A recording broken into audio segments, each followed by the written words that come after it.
Namaskar everyone. Today we are going to discuss the unit second of microeconomics, that is consumers equilibrium and demand. और उसके अंदर आज हम theory of demand chapter ले रहे हैं चैप्टर 4 थ्योरी ऑफ डिमांड। तो आज की क्लास में हम theory of demand chapter discuss करेंगे और बिलीव मी बच्चे इतना इंटरेस्टिंग चैप्टर है और मैं आपको इसको रियल लाइफ के एग्जाम्पल से पूरा समझाऊंगा। तो आज के क्लास में हम क्या क्या कवर करने वाले हैं, सबसे पहले हम कवर करेंगे what we are going to study. तो सबसे पहले हम पढ़ेंगे व्हाट इज़ डिमांड। तो ये बहुत ही डिटेल में समझेंगे कि डिमांड का कॉन्सेप्ट क्या होता है। देन उसके बाद में हम पढ़ेंगे डिमांड फंक्शन। क्या पढ़ेंगे कि डिमांड फंक्शन क्या होता है, ये 1 मार्क से क्वेश्चन आ जाता है। देन उसके बाद में हम एक पढ़ेंगे लॉ ऑफ डिमांड, जिसको पूरा डिटेल में पढ़ेंगे कि meaning assumption schedule diagram. Then उसके बाद में सबसे इंपॉर्टेंट पार्ट इस चैप्टर का, this is very very important part, जिसमें से 90% क्वेश्चन वहीं से आता है और वो है डिटर्मिनेंट्स ऑफ डिमांड। तो 1 बाय 1 सारे determinants of demand, detail, schedule, diagram, explanation सब बहुत ही ईजी तरीके से मैं आपको पढ़ाऊँगा।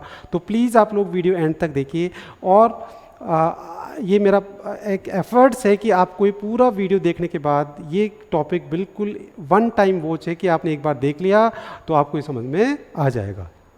सो अब हम 1 बाय 1 स्टार्ट करते हैं। तो सबसे पहले हम चलते हैं बच्चे मीनिंग ऑफ डिमांड। सो अब 1 बाय 1 हम डिस्कस करते हैं। तो सबसे पहले हम डिस्कस करते हैं meaning of demand. Now meaning of demand को आप डिफाइन कैसे करेंगे? तो देखिए बच्चे, डिमांड की डेफिनेशन समझने से पहले आपको कुछ रिलेटेड इंपॉर्टेंट टर्म्स को भी समझना पड़ेगा। और वो क्या है? डिजायर, वांट, नीड और डिमांड। ये ऐसे 4 वर्ड्स हैं जो बच्चे कंफ्यूजिंग होते हैं। बच्चे इनको सबको, जैसे डिजायर को, डिमांड को, वांट को, डिमांड को हम सेम ही समझ लेते हैं। तो आज हम ये कोशिश कर रहे हैं कि ये सारे वर्ड्स सब अलग अलग है, उनको डिटेल में हम समझने की कोशिश करेंगे। तो देखो, सबसे पहले हम बात करते हैं वांट और नीड के अंदर। तो वांट और नीड के अंदर क्या डिफरेंस है? तो बेसिकली जैसे फॉर एग्जाम्पल अगर हम रियल लाइफ एग्जाम्पल से बात करें तो 2 मील इन अ डे, 2 टाइम का खाना, ये हमारे लिए क्या है? नीड है, क्योंकि उसके बिना हम क्या नहीं कर सकते? सर्वाइवल। तो आई होप नीड आपको एग्जाम्पल समझ में आ गया ना। वांट क्या होती है? वांट का मतलब जो आप खाना खा रहे हो उसमें नंबर ऑफ आइटम, आप चाहते हो कि उसमें बहुत सारे आइटम्स हो, ये आपकी वांट हो सकती है। तो वांट और नीड आपको दोनों समझ में आ गई। अब हम चलते हैं डिजायर, वांट और डिमांड, इनको समझते हैं। ये बड़े कंफ्यूजिंग होते हैं और इनको लोग साइमल्टेनियसली यूज करते हैं, बट ये एंटायरली डिफरेंट है। तो देखो, डिजायर क्या होती है? डिजायर होती है just wishful thinking. What is desire? Desire is just wishful thinking. जैसे मैं यहाँ बैठे बैठे सोच रहा हूँ कि यार मेरे पास एक एरोप्लेन हो, मतलब आप कुछ भी सोच सकते हैं, आपकी कोई भी एक इमेजिनेशन है, दिमाग में कुछ भी चल रहा है, तो वो आपकी डिजायर है। सो इसका मतलब डिजायर जो है वो, उसमें आप, हमारे पास पैसे नहीं है फिर भी हम कुछ भी सोच लेते हैं। हमारे पास खरीदने की पेइंग कैपेसिटी नहीं है या परचेजिंग कैपेसिटी नहीं है हमारी, बट फिर भी हम कुछ भी सोच लेते हैं। तो विदाउट मीन्स टू परचेज आप जो भी कुछ सोचते हैं तो वो आपकी क्या है? Desire. Now desire become want. Desire आपकी वांट कब बनेगी? जब you have to means to purchase for that desire. तो मतलब आपके पास रिसोर्सेज है और आप सोच भी रहे हो। जैसे मान लो मैं सोच रहा हूँ 4 व्हीलर, मेरे को 4 व्हीलर खरीदना है और मेरे पास उसके लिए क्या है? परचेजिंग पावर भी है, मेरे पास मीन्स टू परचेज भी है। तो इसका मतलब वो अब मेरी क्या हो गई? वांट हो गई। नाउ अब want become demand when you are willing to sacrifice those means for that purchase। तो इसका मतलब अब आप क्या कर रहे हो? वो जो आपकी फाइनली आपके पास, देखो कुछ लोग ऐसे होते हैं जिनके पास पैसा भी है, डिजायर भी है और उनके पास मीन्स टू परचेज भी, फिर भी वो क्या करते हैं? कुछ खरीदते नहीं है। तो वो वांट ही रहती है, वो डिमांड नहीं होती है। तो डिमांड कब होगा? वो जब आप फाइनली जाओगे, 4 व्हीलर खरीदोगे, पेमेंट करोगे एंड फाइनली घर पे लेके आ जाओ, दैट इज फाइनली डिमांड। तो इसका मतलब डिमांड के अंदर want become demand when you are willing to sacrifice those mean for that purchase. तो फाइनली आप वो सेक्रीफाइस भी होना जरूरी। तो अब एक डिमांड को समझने के लिए यहाँ 3 वर्ड्स हैं। नाउ फर्स्ट वर्ड क्या है? डिजायर। सबसे पहला क्या है कि एक डिमांड। तो डिजायर मैंने आपको समझा दिया क्या होता है। देन उसके बाद में आपके मीन्स टू परचेज, मतलब आपके पास क्या होना चाहिए, आपके पास रिसोर्सेज होनी चाहिए, मनी होनी चाहिए। और उसके बाद क्या होता है, on willingness to use those means for that purchase, finally आप उसको खर्च भी कर सकते। तो इसका मतलब डिमांड कब होगा, जब ये तीनों चीज़ों को कंबाइन कर दो। तो प्रॉपर डेफिनेशन ऑफ डिमांड क्या बन गई, तीनों को कंबाइन करके, तो क्या बनेगा, demand for a commodity is the desire to buy of a commodity backed with the sufficient purchasing power and the willingness to spend. तो इन तीनों वर्ड को हमने मिला के क्या बना दिया, डेफिनेशन बना दी। तो इसका मतलब डिमांड में डिजायर भी होना जरूरी है, मीन्स टू परचेज होना भी जरूरी है, और उन मीन्स परचेज टू को आप सेक्रीफाइस भी करना जरूरी है। तो इस तरीके से demand is the very wider concept और these are the three components of demand. तो एक डेफिनेशन तो हमारी ये बन गई कि what is demand, demand for a commodity is the desire to buy a commodity which is backed with the means to purchase and the willingness to sacrifice of those means for that purchase. तो I hope इन तीनों word को मिला के आप definition. अब second concept देखिए, वो भी रियल लाइफ, ये भी रियल लाइफ एग्जांपल से हमने डिमांड समझा। अब हम सेकंड कॉन्सेप्ट भी बहुत ही रियल लाइफ का है, और वो है डिमांड की डेफिनेशन का। वो क्या है, देखिए कि जब हम डिमांड, जैसे suppose you are a student of 11th class, आपको स्टेशनरी शॉप पे आप गए या वेजिटेबल मार्केट में गए, आपको फ्रूट्स खरीदना है, कुछ भी खरीदना है, तो अब उसमें डिमांड क्या होगी। तो देखो हम एक स्टेटमेंट हमेशा फॉलो करते हैं। सपोज मेरे को एप्पल खरीदना है, तो मैं एक स्टेटमेंट क्या फॉलो करूंगा, I want to purchase, I willing to buy 2 kg of apple at a price of 100 rupee per kg today. तो इसका मतलब ऐसे जब आप स्टेशनरी शॉप पे जाते हो, तो suppose you want to purchase 2 register at a price of 50 of each, है ना, और टुडे। तो इसका मतलब एक डिमांड, ये हम डेली लाइफ में बेसिकली ये स्टेटमेंट हम फॉलो करते हैं। इसका मतलब ये हुआ कि देखो जब भी हम डिमांड करते हैं तो उसमें एक वेरियस क्वांटिटी होती है। से फॉर एग्जांपल जैसे एप्पल के एग्जाम में मैंने कहा 2 kg, तो ये आपके स्टेशनरी में जैसे मैंने कहा 2 रजिस्टर्स, तो इसका मतलब various quantity of a commodity that a consumer is willing to by. मतलब आप ये कहोगे कि भाई, आप जैसे मान लो वेजिटेबल शॉप पे गए, तो आप ये बोलोगे कि भाई मेरे को क्या चाहिए, आप विलिंगनेस बताओगे कि आपको एप्पल चाहिए, ऑरेंज चाहिए, तो आप कहोगे कि एप्पल, तो विलिंगनेस होनी चाहिए। स्टेशनरी शॉप पे गए तो आप कहोगे कि मेरे को रजिस्टर चाहिए, तो विलिंगनेस टू बाई, ठीक है। तो various quantity of commodity and willingness to buy of a consumer at a different possible prices. अब उसकी प्राइस जैसे 100 रुपी पर kg या 150 वॉट एवर जो भी प्राइस होगी, तो उस प्राइस पे आप विलिंग टू बाई है। And during a period of time, मतलब आप जब परचेज करोगे तो आप क्या करेंगे, उसको पैसे देंगे, वो आपको वेट करके सारा देगा। तो इसका मतलब कि उसमें एक पीरियड ऑफ टाइम लगता है, एक फ्लो वेरिएबल है, तो एक आपको टाइम लग रहा है। तो इसका मतलब 4 चीज़ों को आपने कंबाइन कर दिया। फर्स्ट देखिए, तो देखिए फर्स्ट क्या है, क्वांटिटी। जैसे हमने डिस्कस किया कि क्वांटिटी में जैसे 2 kg 2 register, then willingness to buy कि आपकी प्रेफरेंसेस क्या है, देन उसके बाद में प्राइस कि उसकी डिफरेंट प्राइसेस क्या है, और देन उसका पीरियड ऑफ टाइम कि आपकी ड्यूरेशन क्या है। तो इन चारों चीज़ों को मिला दो तो डिमांड बन जाएगा। तो डिमांड की डेफिनेशन क्या होगी, demand refers to the various quantity of a commodity that a consumer is willing to buy at a different possible prices during a period of time. तो बच्ची जो डेफिनेशन है वो आपको रटने की जरूरत नहीं है, क्योंकि डेली लाइफ में हम ये जो है स्टेटमेंट हम हमेशा फॉलो करते ही हैं। क्योंकि हम जब भी शॉपिंग करने जाते हैं तो वो जो हम शॉपिंग करते हैं तो ये वाला स्टेटमेंट हम, क्योंकि जब भी हम किसी भी शॉपकीपर के पास जाएंगे तो हम कहेंगे कि I want to purchase of 2 kg of apple या राइस या बनाना वॉट एवर ना। तो आपकी विलिंगनेस आ गई, वेरियस क्वांटिटी आ गई, एंड आप उसकी प्राइस भी कंफर्म करते हो और फिर आप उसको परचेज भी कर लेते हो। तो उसमें पीरियड ऑफ टाइम भी। तो इस तरीके से ये बिल्कुल ही रियल लाइफ बेस पे आपको मैंने डिमांड का कॉन्सेप्ट बता दिया। आई होप आपको समझ में आ गया। तो देखिए इन द नेक्स्ट स्लाइड अब हम डिस्कस कर रहे हैं डिमांड फंक्शन। तो व्हाट इज डिमांड फंक्शन, ये भी एक इंपॉर्टेंट कॉन्सेप्ट होता है। तो डिमांड जो फंक्शन होता है वो क्या होता है, द फंक्शनल रिलेशनशिप। तो देखिए डिमांड फंक्शन की जो एफ है, एफ स्टैंड फॉर रिलेशन। तो what is the demand function, it is the functional relationship between the demand and factor affecting it. तो एक तरीके से इन दोनों में, जैसे प्राइस ऑफ डिमांड पे अफेक्ट करता है, पीआर भी करता है, वाई भी कर रहा है, टी, ई, एन और वाई डी। तो इसका मतलब डिमांड को बहुत सारे फैक्टर्स हैं जो इफेक्ट करते हैं, और उनका जो एक फंक्शनल रिलेशन होता है उसी को क्या बोलते हैं, डिमांड फंक्शन।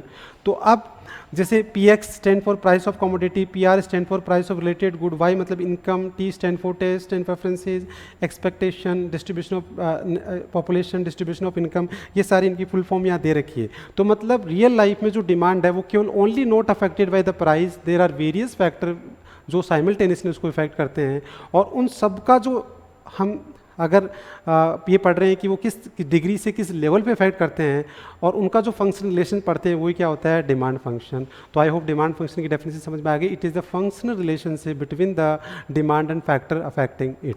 तो ये हमारा क्या होता है, डिमांड फंक्शन होता है 1 मार्क्स में। अब इसी टॉपिक को आगे हम डिटेल में डिटरमिनेंट्स ऑफ डिमांड में एक एक फैक्टर को, कि हर फैक्टर डिमांड को किस लेवल पे इफेक्ट करता है, उसको हम डायग्राम्स के स्केड्यूल से सब डिटेल में आगे डिस्कस करने वाले हैं। तो अभी केवल एक 1 मार्क्स के पॉइंट ऑफ व्यू से हमने डिस्कस किया, इसी टॉपिक को आगे हम डिटेल में वो डिस्कस करेंगे कि कौन सा फैक्टर कैसे इफेक्ट करता है।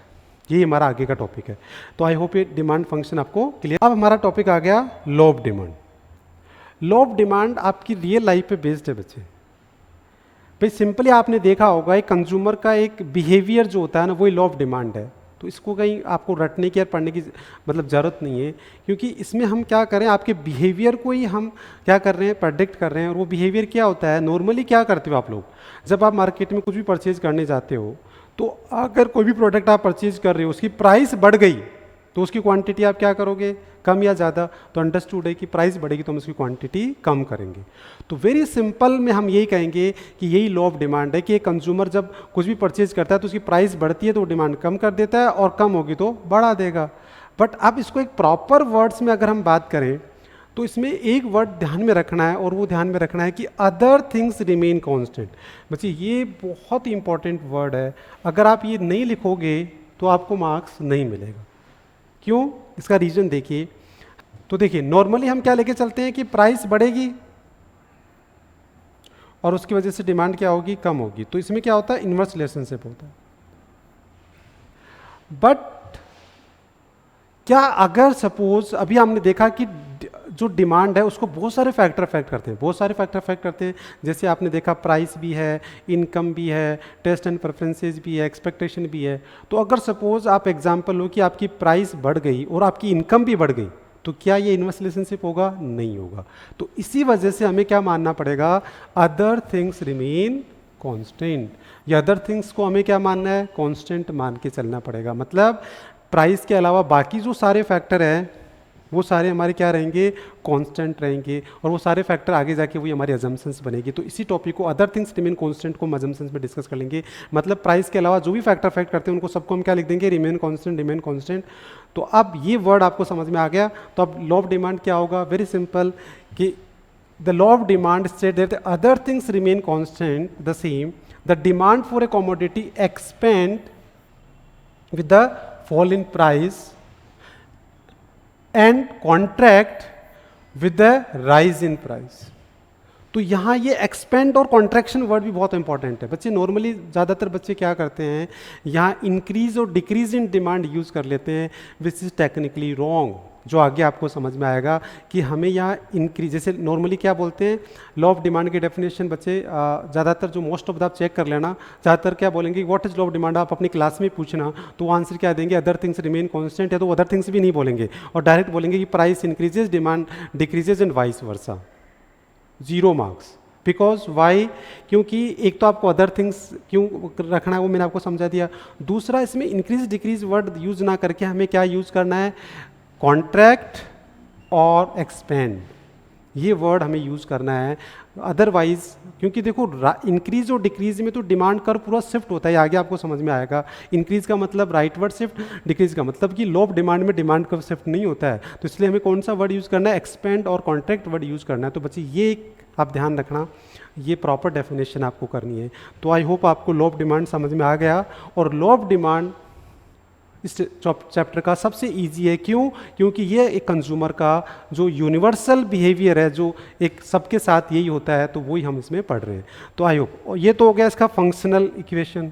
तो देखिए बच्चे, नेक्स्ट जो हमारा हुआ है लीनियर इक्वेशन। अभी लीनियर इक्वेशन क्या होता है वो देखिए बच्चे। लीनियर इक्वेशन में बेसिकली क्या दे रखा है कि लीनियर इक्वेशन जो है उसमें ये जो dx is a function of a b p, तो जो ए है वो कांस्टेंट वेरिएबल है और बी जो है वो है स्लोप ऑफ डिमांड कर्व, जो क्या होता है del P upon del Q, जो आगे हम डिटेल में डिस्कस करेंगे, और पी फॉर प्राइस। तो मतलब ए और बी क्या है, दो कांस्टेंट वेरिएबल है, और बी जो है वो बेसिकली कौन सा है, जो स्लोप होता है डिमांड कर्व का, हमारे सिलेबस के अकॉर्डिंग हम कांस्टेंट ही मान के चलते हैं, लीनियर डिमांड कर्व लेते हैं, और प्राइस होता है, तो ये हमारा एक लीनियर इक्वेशन होता है। तो दो तरीके की डिमांड लो ऑफ डिमांड के इक्वेशन होते हैं, एक लीनियर इक्वेशन और एक फंक्शनल इक्वेशन। आई होप ये क्लियर है, और लो ऑफ डिमांड का मीनिंग आपको, तो मीनिंग क्लियर हो गया। अब आप अजम्पशंस देखिए, अजम्पशंस इसकी क्या होती है, लो ऑफ डिमांड इसकी अजम्पशंस देखिए, ये जो हमारी अजम्पशंस इसमें दे रखी है,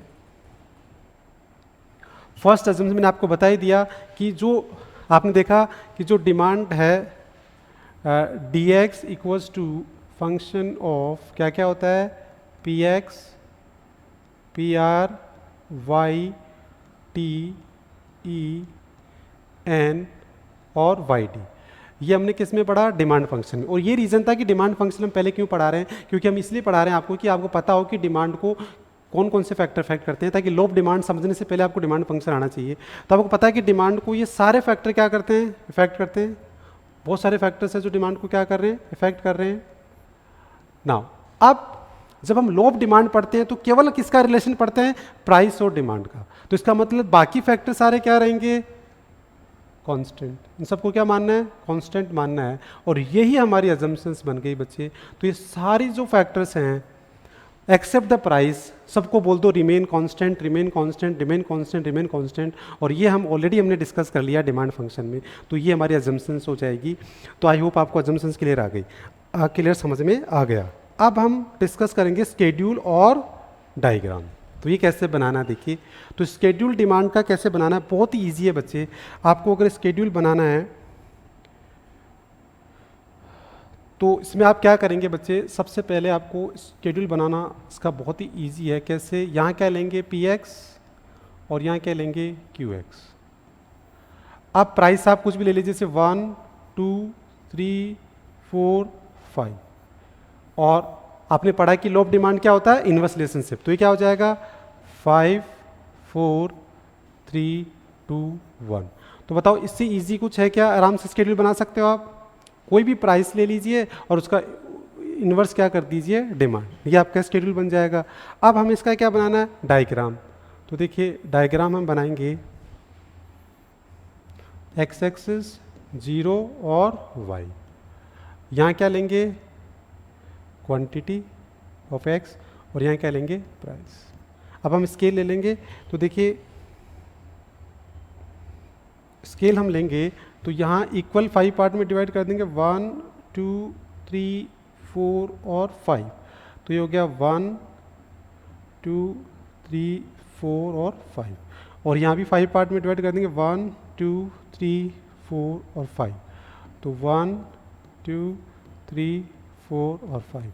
अब हम प्लॉटिंग कर देंगे 1 प्राइस पे, या हम कहें कि 1 पे 5 प्राइस पे 1 क्वांटिटी है, देन 2 है, देन 3 है, देन 4 है, और देन 5। और इसको हम क्या कर देंगे, सारे पॉइंट्स को हम क्या कर देंगे, जॉइंट कर देंगे, और ये हमारा क्या बन जाएगा, डिमांड कर्व। तो ये हो गया डिमांड कर्व। तो स्केड्यूल और डिमांड कर्व। अब 1 मार्क्स में इनकी डेफिनेशन आ जाती है कि व्हाट इज डिमांड स्केड्यूल। तो आप इसकी डेफिनेशन क्या बोलोगे, डिमांड स्केड्यूल का मतलब होता है the table which shows the inverse relationship between price and quantity. तो अब ये जो आप इसमें यही तो बता रहे हो कि प्राइस और क्वांटिटी में इनवर्स रिलेशनशिप है, तो वही आपने डेफिनेशन में बता दिया। नाउ डायग्राम क्या होता है, it is a diagrammatical presentation of demand schedule. तो उसी का जो डायग्रामेटिक प्रेजेंटेशन है वो क्या हमारा डिमांड स्केड्यूल है, सॉरी डिमांड कर्व है। तो डिमांड कर्व क्या है, diagrammatic presentation of demand schedule. तो ये 1 मार्क्स में डेफिनेशन। टेबल कैसे बनानी है, बहुत ईजी है। डायग्राम कैसे बनाएगा ये समझ में आ गया आपको।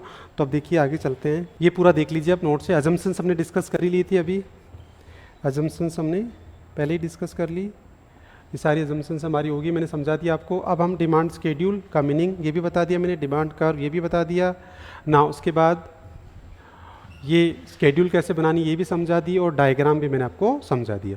तो आई होप ये आपको समझ में आ गया होगा। अभी लास्ट में जो दे रखा है स्लोप ऑफ डिमांड कर्व, तो जो स्लोप ऑफ डिमांड कर्व है इसके बारे में मैंने आपको बता दी कि स्लोप का मतलब क्या होता है। देखिए बेसिकली जो स्लोप होता है वो कैसे मेजर होता है। स्लोप जो मेजर होता है वो 2 पॉइंट में चेंज निकालते हैं। तो यहाँ चेंज निकालेंगे, यहाँ हमने क्वांटिटी ली है और यहाँ प्राइस, तो ये क्या हो गया डेल पी और ये क्या हो गया डेल क्यू। तो स्लोप ऑफ डिमांड कर्व क्या हो गया del P upon del Q. तो ये आपके सिलेबस के अकॉर्डिंग जो बुक्स में दे रखा है वो हम इसी तरीके से स्लोप पढ़ते हैं। अब तक भी हमने पढ़ा है पीपीसी का, आईसी का, बजट का, तो स्लोप का मतलब चेंज अलोंग द कर्व है। बाकी वैसे देखो यहाँ अब मीनिंग क्या होगा, देखो ये मीनिंग दे रखा है it measures the rate of change at which demand changes due to the change in its price. तो डेफिनेशन ये होती है। अब बेसिकली ये जो मैथमेटिकली स्लोप होता है ना, ये तो होता है हमारा कर्व का स्लोप। अगर मैथमेटिकली अगर हम बात करें तो मैथमेटिकली जो स्लोप है वो होता है del Q upon del P. ऐसा क्यों, तो इन दोनों में से सही क्या है, तो देखो 11th के सिलेबस के अकॉर्डिंग ये सही है और मैथमेटिकली ये सही है। क्यों, क्योंकि मैथमेटिकली ऐसा क्यों होता है, देखो बेसिकली जो मार्शल जो थे उन्होंने ये लॉ ऑफ डिमांड का कॉन्सेप्ट दिया और उन्होंने बेसिकली क्या किया कि उन्होंने जस्ट बिना मैथमेटिक्स के सिंपली उन्होंने क्या कर दिया, क्वांटिटी कहाँ ले लिया एक्स एक्सिस पे और प्राइस क्या ले लिया वाई एक्सिस पे। जबकि मैथमेटिकली जो हमारा एक्स एक्सिस वाई एक्सिस का जो लेवल होता है वो क्या होता है, देयर आर 2 वेरिएबल डिपेंडेंट और इंडिपेंडेंट मैथमेटिक्स में। अब जो डिपेंडेंट वेरिएबल होता है ना वो कहाँ आता है वाई एक्सिस पे, और जो इंडिपेंडेंट होता है ना वो एक्स एक्सिस पे आता है मैथमेटिकली। तो इसका मतलब प्राइस यहाँ आना चाहिए था और क्वांटिटी यहाँ आना चाहिए था, बट मार्शल ने क्या किया सिंपली ऐसे ही प्लॉट कर दिया। तो इस वजह से ये स्लोप डायग्रामेटिक स्लोप ये आ रहा है। बट अगर मैथमेटिकली लें तो डिपेंडेंट वेरिएबल, और नॉर्मली यही देखो कि चेंज किस में आ रहा है, देखो वैसे इसको हम पढ़ेंगे तो ये गलत ही एक तरीके से कि change in price due to change, तो ये तो एक तरीके से क्यों, क्योंकि अजम्पशंस पे बेस्ड है ये, है ना। बाकी टेक्निकली क्या होगा, change in quantity due to change. तो स्लोप का मतलब क्या होता है, स्लोप का मतलब at rate which change in quantity due to change in price. तो इस तरीके से मैंने आपको दोनों क्लियर कर दिए, बट आपकी बुक्स के अकॉर्डिंग यही दे रखा है तो आपको यही करना है। तो ये हमारा law of demand is complete हो गया है बच्चे। तो आई होप आपको समझ में आ गया होगा।